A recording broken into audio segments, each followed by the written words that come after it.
Our next guest thinks the U.S. is the most welcoming place on earth to invest. For why that is and what that means for your investments, we're joined by Brent Joyce, Chief Investment Strategist at BMO, a private investment counsel, and BMO Private Wealth. He's here in studio, as you see there. How are you, Brent? Nice to see you. Great to be here. Good morning. All right, good stuff. Now, let's get to some of your notes here. Keep politics out of your portfolio. Is that in part because yes, there are always geopolitical issues, but investors need to focus elsewhere? Can you elaborate on what you mean?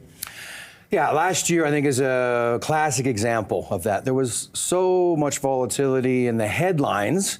Largest number of electorates going to the polls in history across the globe, and we certainly had lots to talk about. And yet we had a spectacular year for many, many global equity markets. We're visiting this now in Canada with the soap opera that's playing out in Ottawa, and we're going to have a few months of that. Really, what markets focus on are company fundamentals: earnings, yields, interest rates, inflation. Individual companies, individual sectors, perhaps can have some movement because of political changes, but the markets as a whole tend to look through it and move on. And something else you're advising investors: the stock market is not the economy. We know Canada's economy was not great last year, but TSX is a good example of what you're saying. Yeah, TSX. Germany is another example. Sluggish economy there. It's been weak, but for the most part, investors, Canadian investors, developed market investors, when we buy global equities, we're buying large multinational behemoths. And simply because they happen to be located, their headquarters is located in Toronto or Berlin or Frankfurt or Tokyo, really has little to do with their fortunes as to how they sell and compete and operate on a global basis. There's a bit of a counterintuitive piece to the weak economic environment and how that may impact share prices and these global franchises for the good ones.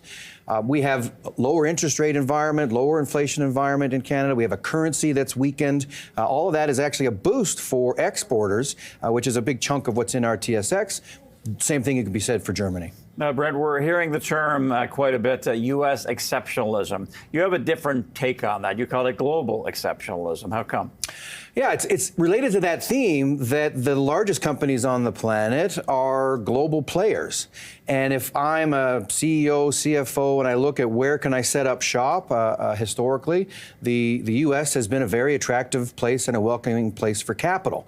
It's got the deepest capital markets in terms of raising money in the bond market or the stock market. It's got a very stable currency, obviously. It's a nice place to call home if you like urban setting or mountains or warm weather, right? A good example is the number of CEOs in the top U.S. companies that are immigrants, right? Foreign-born and running NVIDIA, Tesla, right? But people have thought about the U.S. market in relation to the U.S. economy. And the famous one, I guess, is Warren Buffett. And he warns that when the size of the S&P 500 or U.S. stocks overall becomes twice the size of the U.S. economy, and this happened back in the late 90s, he says that's a warning sign. And I don't disagree with that. Today we've got $60 trillion of U.S. market cap, and that's roughly the size of the U.S. economy, so twice the size of the U.S. economy. But using Buffett's ratio, if you go back to when he first coined that, we had 2-to-1 U.S. stocks, U.S. economy, 1-to-1 U.S. stocks, global economy. And so if we should be using the global economy as this cross-check or this barometer, that ratio today is not 1-to-1 like it was when Buffett made that warning call. It's about 0.6. And so that would suggest that if we do buy into this notion that we're buying global corporations, regardless of where they're domiciled, the U.S. exceptionalism is really global exceptionalism, and it may have some room to go. That's a really interesting way to look at it, and I hadn't heard that the ratio before to the global economy. Now, in terms of strategy, you're overweight U.S., not surprisingly, based on what you're saying, overweight Canada. How do you and your team go about identifying sectors and stocks you want to be in? Yeah, so I'm a macro strategist, and I think very much at the geographic market level.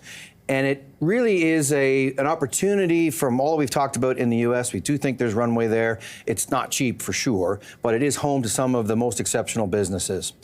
Canada, we think, is a bit of a side door, if you will, great global players in this country that dominate our stock market. Separate that from the fog and the uncertainty on either domestic politics or certainly the cross-border issues that we have to deal with. And you're getting these good global franchises that are at very attractive valuations, somewhat because of that fog that exists. And the sector mix is really very complementary.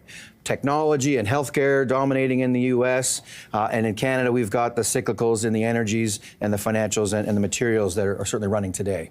You're underweight Japan and the EU. I'm sure you've noticed that the Japanese 10-year yields are at a 12-year high. And would you say that the EU, or at least certain pockets of it, are in danger of slipping back into recession, like France, for example? Yeah, the EU economy is not market opportunities in the EU, so we can continue to separate that, but it does struggle. What's nice, though, is everyone's focused on the Fed and how much the Fed is going to cut or not cut, and U.S. 10-year bond yields, are they going to get to 5%? The rest of the world, we don't have that degree of uncertainty. The Fed matters, U.S. 10-year bond yields matter for sure, but that same notion, borrowing costs are coming down in Europe, borrowing costs are coming down in Canada, and that will benefit the domestic economy, certainly weakens the currency, and could be a boon for those companies that are borrowing in those currencies and in those interest rate environments.